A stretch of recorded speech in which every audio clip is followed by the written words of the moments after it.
Just a method of sort of showing what it looked like when it came through the door.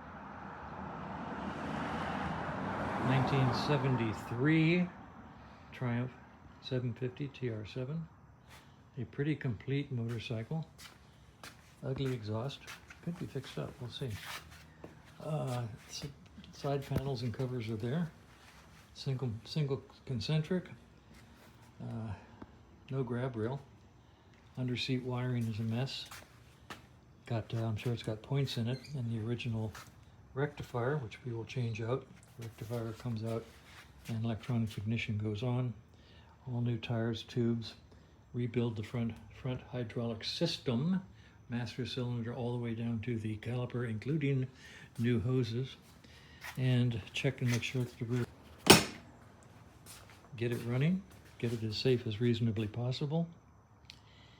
And I would not paint it. I'd ride it like it is. I swear they'd turn more heads that way than if you spiffy it up.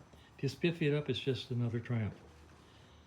So anyway, and as let's see, right now we've got showing 5121 on the odometer, and down here we've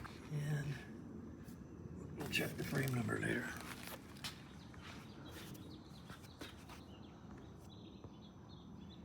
All right, owner, give me a smile. Say, hi, I'm the owner. You are starting out on a project that's going to be fun. Fun, hopefully more fun than money, but yeah, okay. Oh, can't say that, but we'll see what we discover.